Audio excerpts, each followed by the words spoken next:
Kelvin, I don't know what you just did, but I think I appreciate it. Did that make something show up? On-screen celebration. What have you done? Did you really? This is supposed to be PG, I think. I didn't realize you could do that now. That's kind of dope.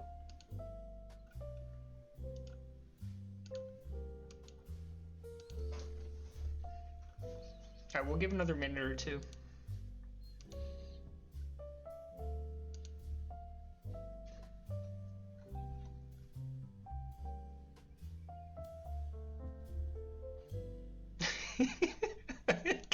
Hold on. I think we have to talk. I was going to talk about majors first, but maybe we have to talk about that first. Oh, God. Hold on. I'm here. I'm here. Maybe we do have to talk about that first. There has been an epidemic. There has been an epidemic. These people are using this emote, and it's out of control. Beast mode has been the worst offender of this. You can use it like one time, like when you know you're gonna make a trade. A drop really doesn't count. Okay?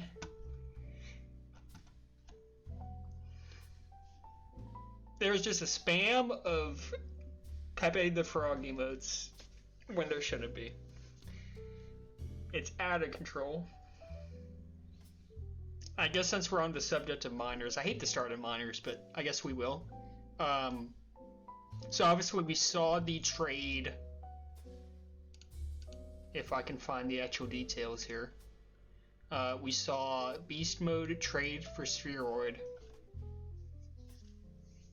in exchange for Poobie, which I thought was an interesting move.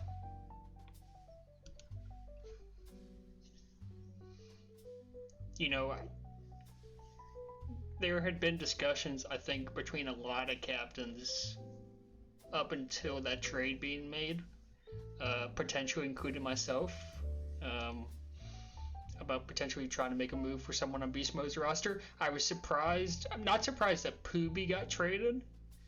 I'm surprised Spheroid was the solution. I don't know that he necessarily moves the needle for them, right? And it's coupled with some later moves, which I guess we can talk about now. So in addition to that Spheroid trade, of which, you know, we've seen some public discourse between Spheroid and Beast Mode about how good of a move it was.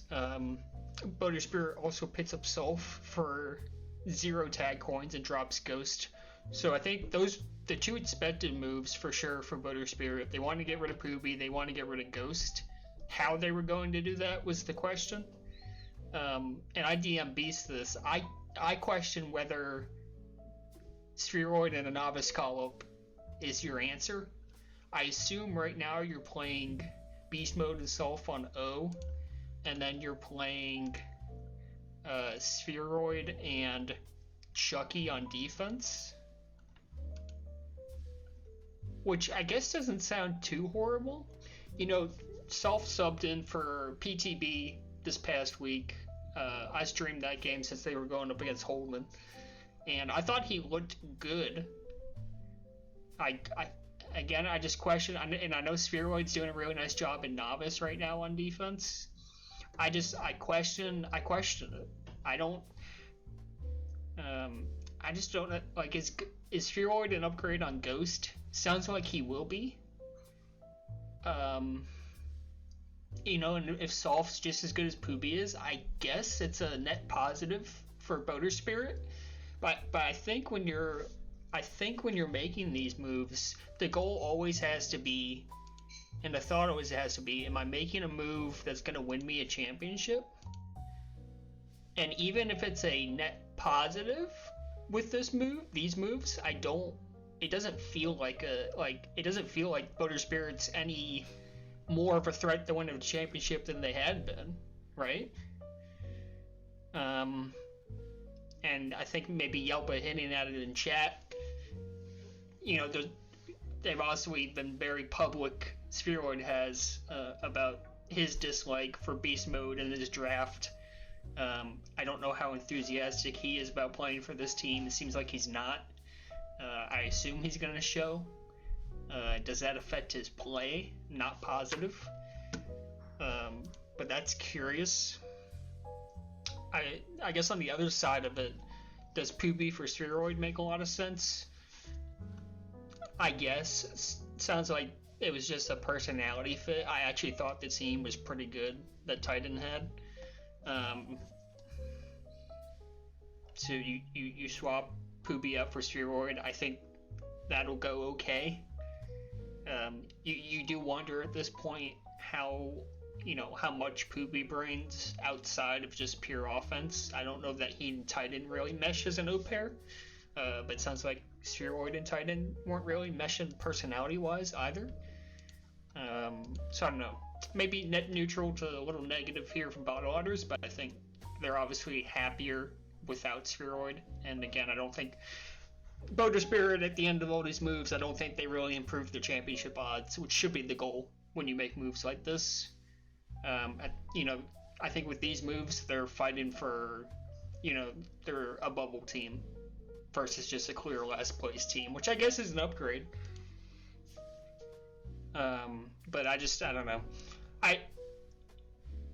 It's hard because I've experienced this as a captain before, captain of a bad team who's trying to make a trade to get better, and it's hard to really vastly improve because obviously if you're a bad team, no one on your team really has great stats, and that's what 90% of the captains, probably greater than 90%, 95, 99%, maybe one captain will actually go back and watch games of a player who they're offered,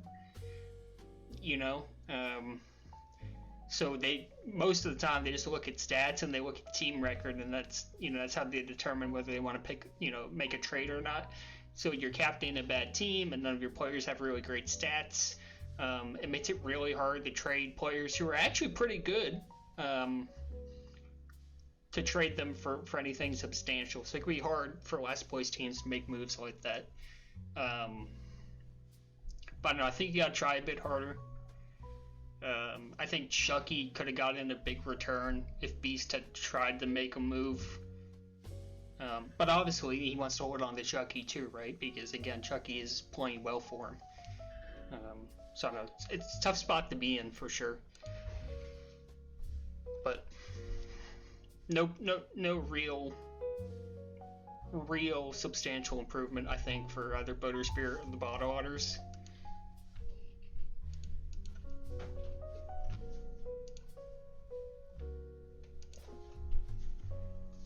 And then I guess since we're here, we can talk through the remaining minors transactions. A little bit of drama potentially as well.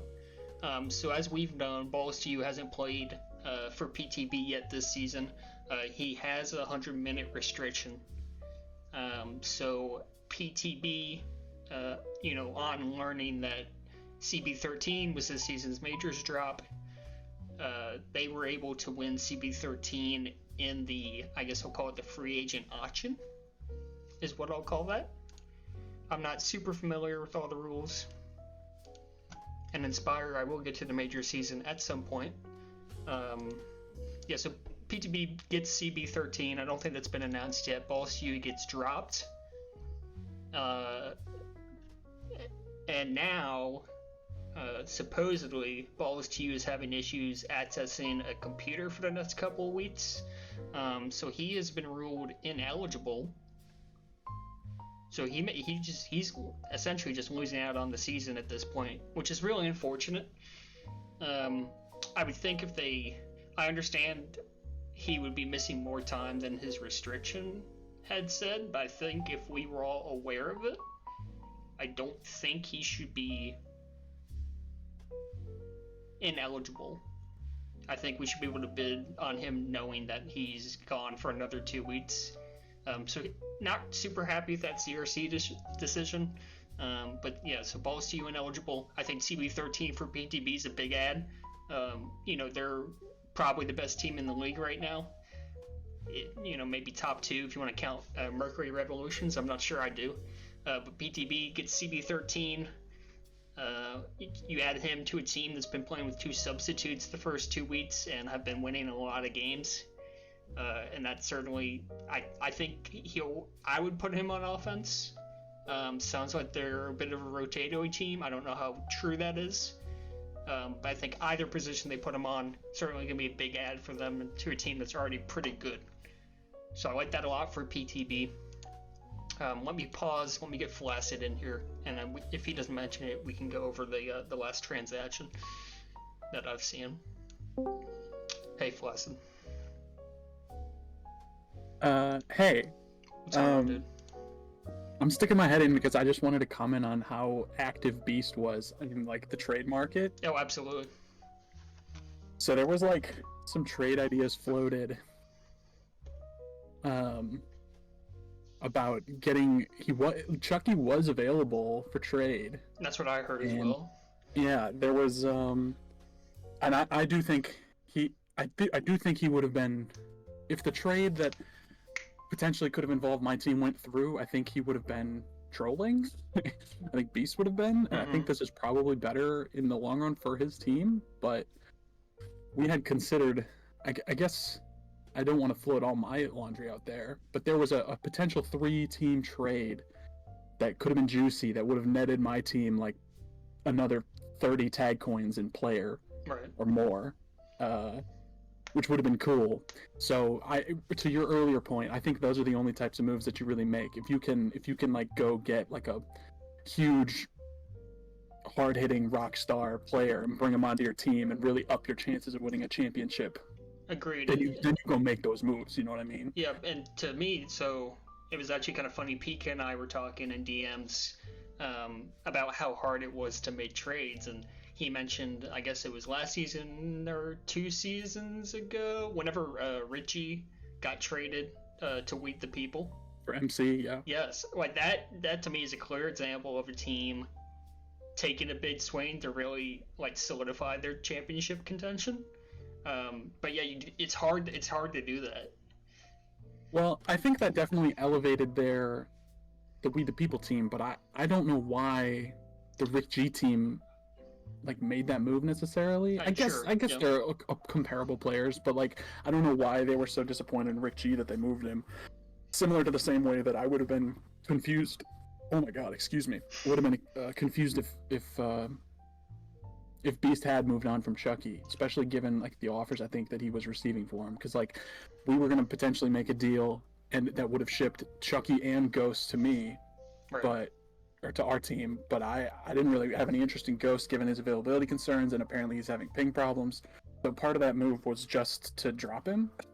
Yep. And he was making moves with TC, and he was like all over the place. I think Beast talked with like a ton of captains, and this is what came out of it. So I think that they'll be okay. I think they're probably improved. I do think Spirit on D is kind of a weird move. Well, I wish we had seen more trading, I guess is why I really came in here. I wish that there was like a bunch of transactions. And I guess the trade deadline is in front of the week, so we could still see that. That's right, yeah. Yeah, I don't know. It just, to me, it doesn't, I don't know. It doesn't make them that much better, and to me that's the goal, is to get much better or die trying. I don't know. And to your point, there's another week. If Beast wants to make more changes, I guess he can. But it feels kind of final to me. I think Solf is pretty good, but I don't know that he's like a league-breaking force in minors or anything like that, so I don't know how much and maybe he is. Maybe he like really turns it on. But like I was kind of interested in like what it would look like if we had, I was just doing my due diligence. I like the team we have, but I was just doing my due diligence, like scrimming with the LBTB team or novice team, seeing how he was, and like I don't consider myself like an elite defender really, and like I didn't think it was that hard to lock him down. So yeah. I don't know. We'll see. But yeah, I don't know. Thanks for hosting. Thanks for taking my call here. I guess I really didn't give that much substance, so sorry for you're good. The stream, but appreciate it. I wanted the 3-team trade to happen real bad. I did too, man. Yeah. All right. Have fun. Yep. See ya. Thanks for streaming. Yep. And I guess just one more point on that. It reminds me of all the discussion back in, gosh, I guess that was season 23, right? Where I traded Ball Don't Lie off a pretty bad Majors team. traded him for the new guy in a bid to see if we could make that move in addition to another move to maybe give us a chance to compete for a super. Ended up not working out. But I don't know. I'm just as a bottom tier team, it feels to me like you got to take big swings, even if maybe on paper you think or people think you're at a disadvantage. I think you got to try it because the alternative is what? I mean, you're missing playoffs anyway as it is, or you're gonna be a first round exit as it is. I don't understand why you don't swing for it, but that's just me. Okay. Last transaction for minors that hasn't been covered yet. Small one, potentially noteworthy though. So the Beef Slopios pick up Nas for 0 tag coins. They drop at Mania. So that's an interesting one, I think. So you keep Glizzy, and I'll admit I have not watched their games. I assume it's Glizzy and Vic on defense. Vic has had some availability issues. You place Nas and Beef on O. I think that's actually a pretty solid offense.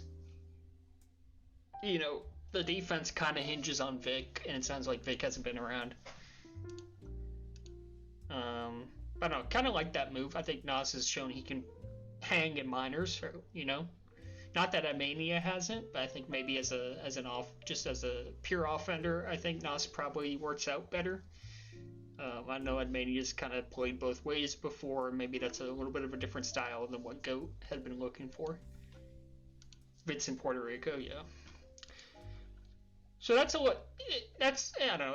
It's hard to make moves like that without your full roster, right? You don't know exactly how everything fits together. But again, I'm not sure how noteworthy of a move this is. Again, maybe just thinks Nas fits better as an O partner. I'm not gonna ding Goat for that. I think the roster is pretty good. You maybe question Glizzy on defense as that fourth bulb. All right, so that's minors transactions so far. One thing that's interesting, I guess, just to conclude the minors talk for now. Somewhat shocked to see the Revolutions up so high. There's been some discourse in the past week about how, again, Logi has gotten too many tag coins. I kind of want to push back against that a little bit. So far they are 9-1 with the one loss being in overtime, a plus 15 on the captive, which sounds like super impressive, and it is. Don't get me wrong. Hard to sweep teams any week, no matter who you're playing. 5 games, individual games with randomness and all that. Hard to sweep a team. So you got to give them credit. They've swept almost every week. They're 9 out of 10 games. I tell you what, their strength of schedule so far, not great. They go 4-1 against Boulder Spirit in week 1, and that's where their OT loss came from. I think we've been over how Boulder Spirit, not a good team, forced to make several changes because they were not a good team. That was a fairly close series too. Only +5 cap diff over that series. And then the following week, the Revolutions played a closely contested series against a Bottle Otters team that doesn't have Titan on it, and they sweep them. With Spheroid tilted, with Joe tilted at Spheroid, I think, Jarvis tilted at Spheroid, just a whole mess, a breakdown on the other side. I just don't know that I'm sure the Revolutions are good. I don't think they're the first, the number 1 team in the league good. And I think maybe the Logi hype potentially a little overblown here. And again, they can only play who's in front of them. I get all that, but we're 2 weeks in. The schedule's been easy. I would expect a good team to win the majority of those games. So certainly, I think they're a good team. But again, they're not the clear number 1 to me. That doesn't seem right. I think PTB especially now that they have CB13. That to me is the favorite for sure. So yeah, just pushing back on the Rev hype a little bit. Okay. Anything else on minors before I transition to majors here? Any thoughts in chat?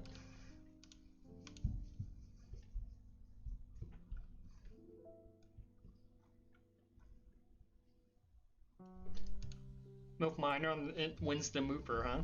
I questioned that as well. You know, we played them week 1, Holdman did. I was not terribly impressed. Well, I mean, that sounds kind of rude. Let me say it this way. It's clear to me that Freak and Trapson are not quite there yet. They have moments of brilliance. Overall, they are not there yet. And if they want to win a Mooper, they will have to be there at the end of the season. They very well could be. Dino's fantastic. Omni is fantastic. I think Trapson and Freak, you know, it's a tall order, 2 novice balls to bring their, you know, albeit a Nooper winning defense, but to bring that defense to minors against a higher level competition takes some time to adjust. So yeah, I'm not buying the Mooper hype for MILF Minor right now. Need to see some more improvement from Trapson and Freak for that to happen. Cockpit Jones is interesting. You know, he had a monster week 1. Like a monster week 1. Against, I believe that was a shorthanded Jukeblott's Heroes squad. They were missing someone, I believe. I don't remember who. But they go in and roll Jukeblott's Heroes. And then week 2, and you kind of heard Flaccid allude to it a little bit, seeing as how he was, you know, at least entertaining additions to or changes to the team. They stumble against who am I talking about here? Boom, boom, boom, boom, boom. Who am I talking about? They clapped Holden and I. JBH was week 2. Yes, thank you. I got my teams confused. I apologize.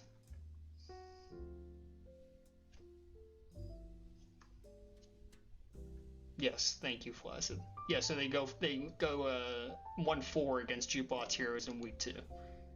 Thank you. Yeah, my mind was still on PTB for some reason. I was looking at their week 1 game. So I'm sorry. They dominate Beef Swapios, who again have also made changes to their roster. And then stumble against JBH in week 2, who got absolutely eviscerated in week 1. Which was, I don't know. I think maybe just a perfect storm week 1 where they take on a weaker roster. You know, Ballsack and Jur, very good. JK Edsess has shown improvement. Maybe just a perfect storm for Cockpit Jones to take off in week 1. And then they go up against Jukeblott's Heroes, who get Ball of Fame back for week 2. You know, a lot of just really solid balls on that team. I don't know if there's anyone standout, but active, consistent minors performer. Luke Moo, consistent minors performer.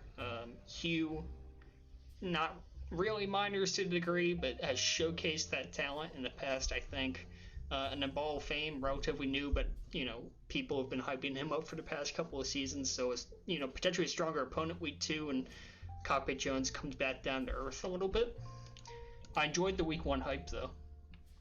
I did enjoy it. Having him lead both, he was leading his team in captures and returns or something like that. That's wild.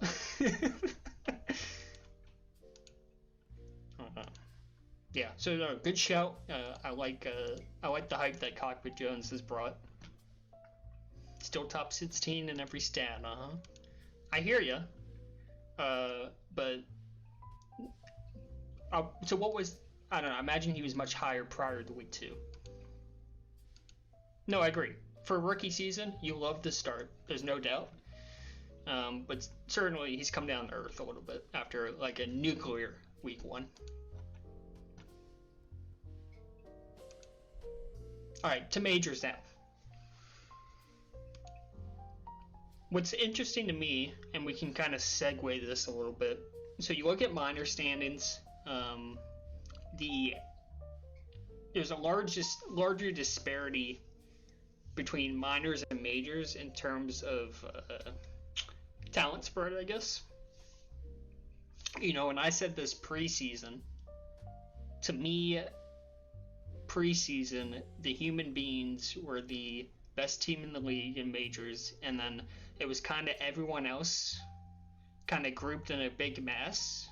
And we're kind of seeing the standings play out that way through 2 weeks. And if you look at the standings now, they're a little wrong. We just had an async game get played, so We the People and PCB have more games than I think the rest of the league at this point. So the standings are a little wonky.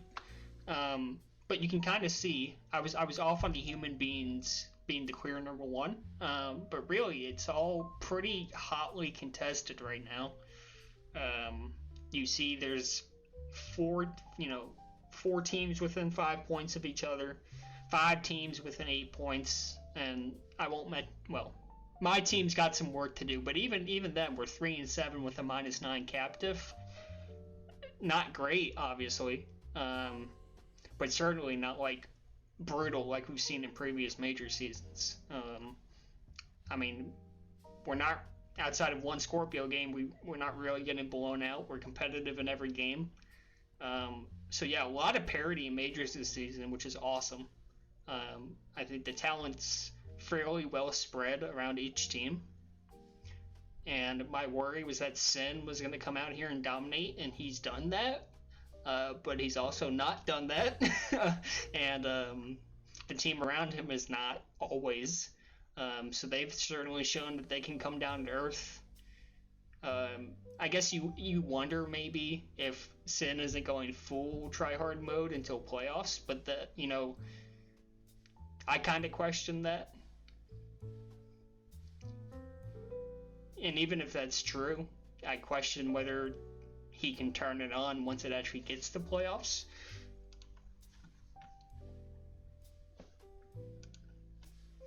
So yeah, but I think preseason predictions have kind of held true.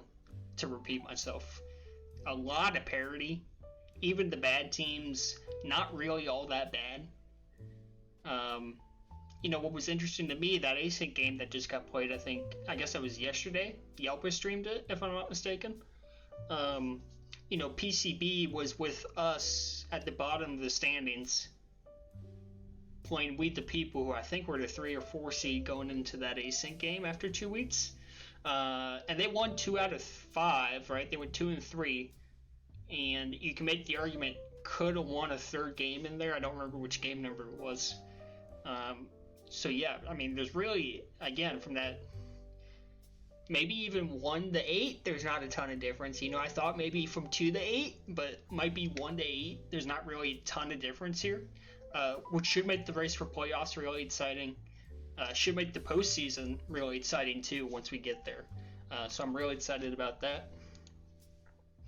ASAP for MVP, no doubt about it.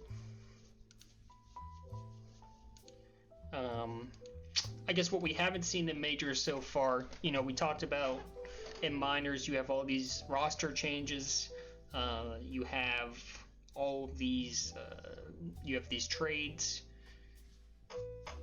Have not really seen that in majors so far. CB13 gets dropped and Button gets called up. I believe that was Yo Grabber that did that. So really only one major change. And you wonder if the parity has something to do with that. Each team probably feels like their roster isn't that bad, and as we said, I think the standings bear that out and the results bear that out. You wonder if captains are hesitant to make changes, whether that be through an ad drop or to make a trade, just because it's all kind of close together. I do wonder, and not to put some bad juju on us, but let's say my team, we play We the People this week. let's say we go 1-4 against them, does Inspire now suddenly feel like, oh, we got to make a change to switch things up? I don't know. And again, I don't think we'll go 1-4 or 0-5. I think we'll be competitive and we can win the series. But depending on how some of these week 3 games shake out, does that start to motivate some teams to make changes? I think that's going to be an interesting thing to watch out for. I would imagine the trade deadline is the same for majors, so that would be this next Friday, the 21st.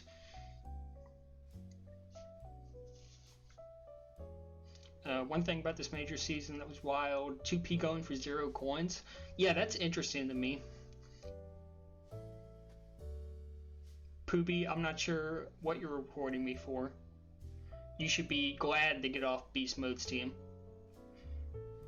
That was a blessing for you, by the way.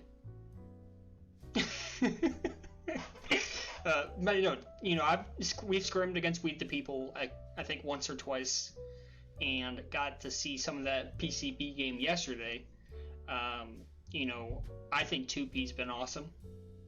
And I would agree, surprised he went for 0. He's a guy who's played majors. I don't know if ever at a super high level, but has played at pretty a pretty decent level in seasons with a larger, greater, a higher talent level than what we have now. So yeah, surprised to see that. When we've scrimmed him, he seems to be lights out. The homie anti-combo, good as advertised. So yeah. I see I've got Yelpa in waiting, so let me drag Yelpa in here. Hey Yelpa, what's going on?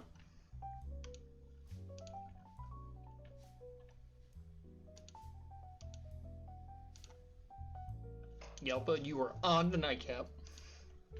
Oh, my mic's off. Okay. You're back. So yeah, I got like 4 things to talk about with you here this evening. Let's do it. I guess you want to start majors, minors, me, or other? Let's go minors. Let's go minors. Okay. Let's go minors. So as I think some people have realized, I subbed for Titan this past Monday on Bottle Otters. I had heard you subbed. I did not realize it was for Bottle Otters. Yeah, I subbed for Bottle Otters, and I was on defense for that game that Bottle Otters played with Jarvis, Spheroid, and OD-God. And for one, I was not really given the option to accept or decline. It was, hey, we need a sub, you're it. And, well, I think I did mention this, but I had fainted a couple hours earlier that day. So I was not really in the mood for playing, but they said, hey, we need you. You're it. There's no ask. You're the sub. So I show up in the VC, and I come in, and Spheroid and OD-God are WFMing, and Spheroid's in a mood, even for Spheroid.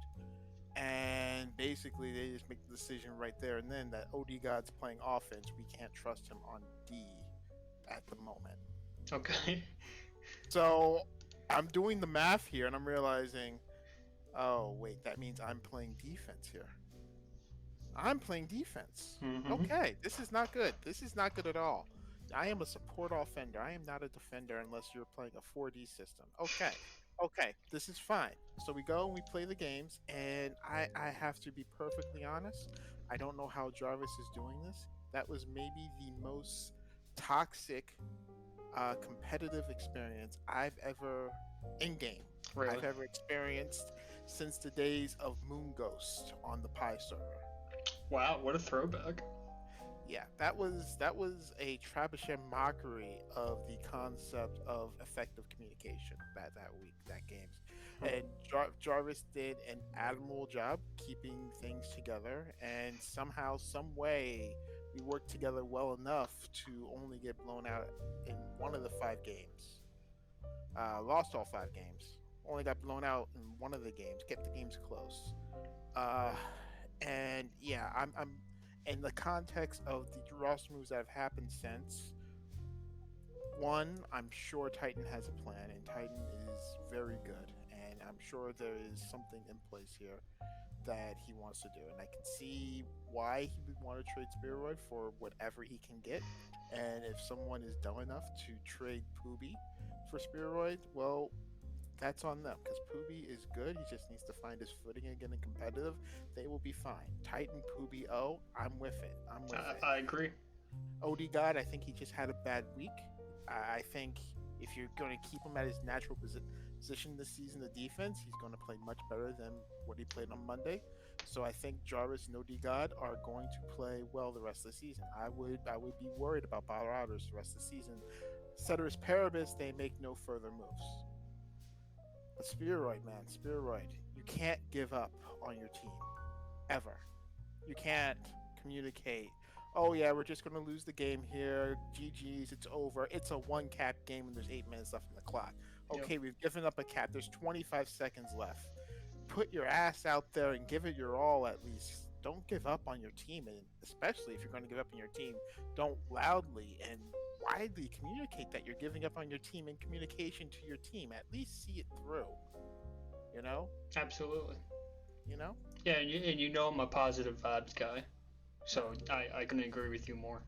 Okay, your back's against the wall, things are not going the way you do. Grin and bear it and see how you come out. I mean, that's how Hemingway would want you to act, now wouldn't he? You like Hemingway, don't you, Spearrun? I think you do. Fair point. Imagine you're at a boxing match and Hemingway's the referee. He would not let you throw in the towel, quite literally. So yeah, that's minors. That's 1 of 4. Can I move to other? Other. There is the Fleet Week in Baltimore today. Okay. And that is a whole bunch of foreign ships come to town, a whole bunch of sailors come to show off their ships, and then they go downtown, and if they are inclined in the women, they are going to party and get laid. And if they are inclined in the men, it's Pride Month, they're going to come a little further into the city and get laid. So, you know, all the sailors, everyone on the boats are happy to be in Baltimore this week. I'll tell you who's not happy. The residents of Baltimore, of Central Baltimore, because there was a Army anniversary flyover show at around lunchtime today. It sounds loud. There were bombers flying, fighter jets flying over the city of Baltimore at lunchtime today in low altitude. Yeah. The walls were shaking. I believe it. The dogs in the neighborhood, dogs and cats were scared shitless. Everyone was wondering what these loud noises are. You go on the Baltimore subreddit, it says metal birds in sky, loud noises. What is going on? Dogs and cats, help us! I blame Brandon Scott for this. Jeez Louise. Well, that was an experience. Felt like they were reshooting Red Dawn out there. So that's other. Okay. I guess I want to close with majors, so give me meat. Okay, me. Yeah. So I feel like Jack Wilshere right now. I am ready, willing, and available. I'm making commercials about that. So if any minors team wishes to pick me up as a reliable 4th support offender, O-ball, I'm here. Maybe not Boater Spirit, though. Maybe not Boater Spirit. Well, to that point, I can't remember when I saw you play last. It was something like more official, though. I don't know if it was like a pre-draft scrim or maybe a tourney or something. I think you look good, man. Oh, I think the last time you saw me play was my last game on H&R Blocks before the world changed. And Kuz was telling you, I never thought Yalpa was bad. And you said, no, what? Huh? How long ago was that? 2 seasons. Was it really only 2 seasons ago? It was 2 seasons ago. That's I know, crazy. Man. Time is an illusion. It really is. That feels like a lifetime ago, man. Yeah. Yeah. So yeah, I'm Jack Wilshere. I'm ready, willing, available. There you go. Miners captains in chat. Here's your man. Not Boater Spirit. Not beast mode. Not for you. Everyone else, ready, willing, available. Okay. So yeah, and then close it out with majors for me. Let's close out with majors. So you were talking about Weed the People and how they played this async game. You talked about how the trade deadline is the 21st of June. Correct? Yep. So I'm realizing, I'm looking at my streaming contract and my schedule. I am streaming a majors game for Weed the People on the 18th. I am streaming a Majors game for We the People on the 19th. Yes. I am streaming a Majors game for We the People on the 20th. They will have played 6 games of their 7-game regular season schedule before the trade deadline. Now, okay, so I assume one of those is an async week. I know so one of those is our game that's was supposed to be on Sunday. We moved to the 19th. So is that their week 4 game that got moved up? Their week 3 game is on the 19th. Right. Yep. Their async 2 game is on the 18th, and I believe it's their week. It has to be week 4, right? It could be week 4. I mean, let me go into my Discord room here. Announcements. But I mean, week 4 versus Fender on June 20th. Wow. That's wild. So, I mean, they will have played the regular season and know where they stand before the trade deadline. Not that I can necessarily see any trades or something happening. The brothers are not talking to me about their trade plans yet or anything like that. So I'm figuring they're just going to ride. They're just going to ride with what they have until I hear otherwise. But to your point, though, I think really interesting playing, every game but one on your schedule prior to a trade deadline. That seems to be I don't know if advantage is the right word, but you kind of know where you stand. And if you know you're a playoff team, but you're fairly confident you're not going to win it all, now you know it pretty much for sure, and you can make a big move. That's interesting. You have asynchronous information about like where that, you stand and what you need to do compared to the rest of the league, and we'll see how that works out for the brothers. Yeah, that's really interesting. Yeah, so we'll see how they work out. I'm a big 2P believer, even though he hates 4D. Everything else is excellent about 2P in my book, and I've been very happy with what I've seen out of Triple E in scrims and in games. So maybe We the People will do nothing, maybe they will, but they've got this thing going on where I will stream next Tuesday, Wednesday, Thursday on twitch.tv/Yalpa. What? Enjoy the 45 scripts I have up. Yalpa, thank you as always. I appreciate you calling in. Watch out for planes. Absolutely. Whee! Yeah, I want to stick on that Yalpa point just really quickly. Again, I think that's super fascinating, right? Because you do have all this info about your team prior to the trade deadline, and again, not that We the People is going to make changes, but super interesting to have that certainty before making big changes to your roster. Depending, say for example, my team, and again, not that we're shopping anyone, or I don't know that for a fact, I guess, but so far no one's been moved. We'll have played 3 games before the trade deadline, and the uncertainty about standings and really how far we've developed compared to what We the People might think they know, that's a really interesting difference. So maybe an advantage, and I hadn't considered this, could very well be an advantage to play your async games prior to the trade deadline.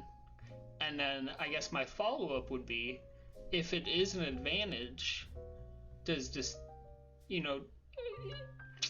or maybe a material advantage, does the CRC need to make changes to the async scheduling next season to prevent teams from front-loading their schedule so that they know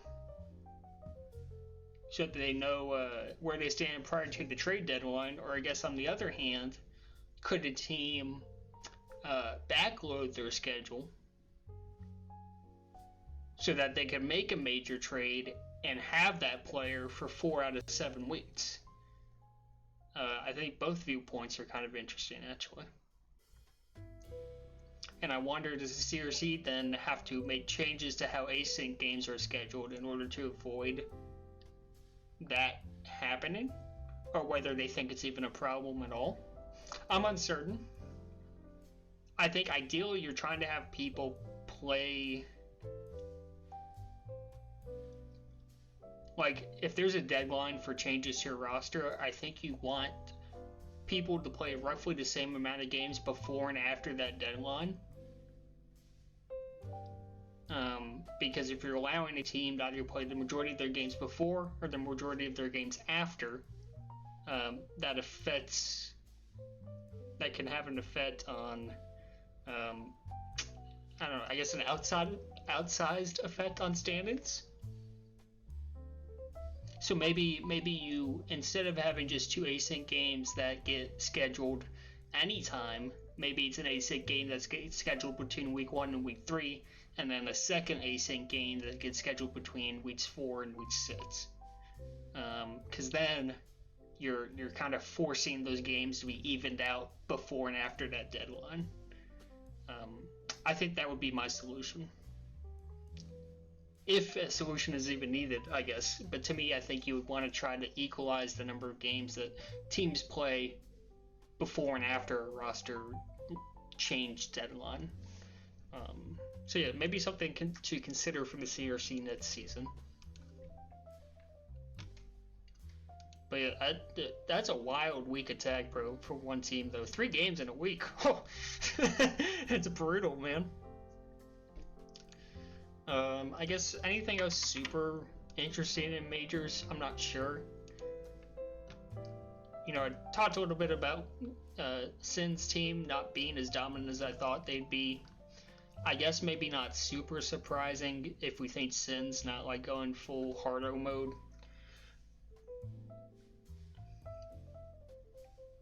You know, I think I'll give a shout out to Kelvin here. LBT, I think, looks really good. I think Kelvin's a huge part of that. Now, as I go back to check the standings, they're in 7th.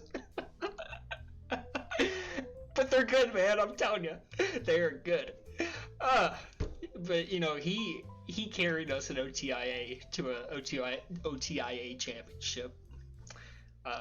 And I think he's continued to perform well. I haven't gotten to see a ton of their games, but statistically he's performing well.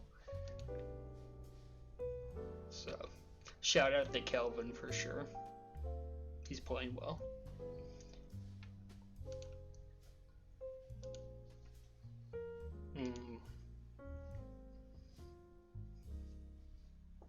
Any other major states in chat? You know, I guess we can kind of look at stats. Maybe just talk over any bit surprises there. Maybe not necessarily a surprise, but Selfie topping the cap and hold leaderboards. Well, let me back that up. Selfie at the top of the cap and hold leaderboards. Nameless, number 1 in return, 3 in prevent. And prior to their async game, PCB, I think, was in 8th. Or maybe they were in 7th. They were either 7th or 8th. So explain to me how they have, statistically at least, 2 of the top 4 players in the league, and they're in 7th or 8th place. That's interesting. It's a little bit of an anomaly. And out of that, not really a ton of surprise. You know what? I hate to talk about my team a ton, but I think another shout out, we gotta talk about Karma a little bit. For those who don't know, this is Risk, who last played. I'm gonna Google his name on TPL real quick. Risk last played an MLTP Major Season 9 for Boosted Dynamo. So he took a 24 season break. He's back, and he's holding his own, man. It's actually really impressive. Top 10 in caps right now.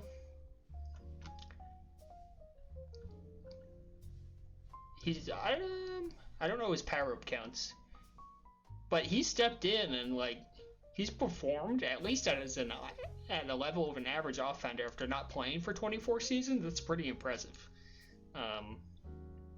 So yeah, big shouts to Karma, aka Risk.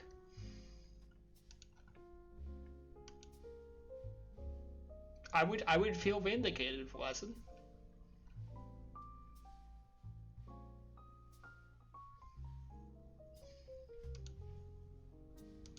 I think that was a good sleeper pick. Poobie's last time in comp was season 19, huh? Still a long time ago. LBT on the rise, you guys got scammed. I find that hard to believe. But I do believe it also, because I said you were good. What's like MILF Manor?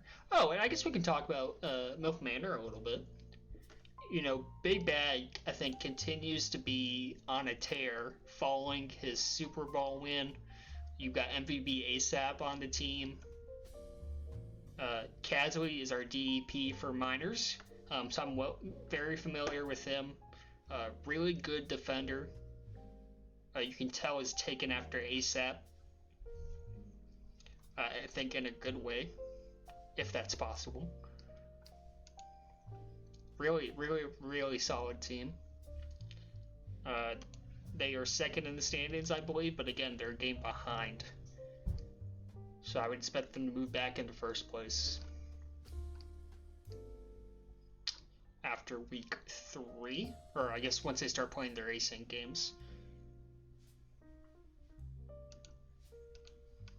But really, right now, I don't think there's a clear, like minors. I think you can make an argument there's a clear favorite in PTB. I don't think you can make that same argument for majors. I don't know that there's a clear favorite. Again, I thought Sin's team was it. I don't think that anymore. And I guess you can make an argument for MILF Manor, but I don't think they've looked unbeatable. Yeah, so really interesting. Just a really competitive major season, which you love to see for sure. You still think Sin's team is the favorite? I just don't know.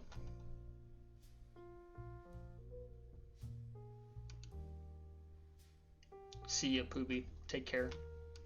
I think we're about to wrap it up anyway, so you shouldn't miss much. Yeah, I just don't see. I watched their games against Week the People, or at least a couple of them. They looked mortal, for lack of a better word. You know, there were flashes of them being that team that I thought they would be. You know, I don't know that Joy's particularly having a great season so far. And I would need to watch more. I thought maybe Messi could have a... I mean, it's not like Messi... I mean, statistically, Messi's top 5, so it's not like he's having a bad season. I don't know. I expected that O pair to dominate maybe more than they have, and I don't know that Joy's, like, doing a... I mean, again, his stats are alright, but I feel like he and Sin should be the clear number 1 D pair in the league. I don't know if that's true. I don't know. Like, if they were the clear favorite, they should be, like, stomping these games, and they're just not. So I don't know. Until I see it for sure, I'm just not going to buy it. I think right now any team can beat any team. Unless you played with Joy 2 weeks ago, he was good as ever. I played with him pre-draft, and I walked by him a few times when I shouldn't have. I don't know that... Maybe he's gotten better in the last couple weeks. Alright, any other takes here? Feel free, again, the Discord invite is in ML2P content. Hop in the Nightcap waiting room, or I guess any of the voice channels. I'll drag you in to share a take. Share your takes in chat, too. I can read those off. If we don't get any in the next minute or two, I'll probably call it a night.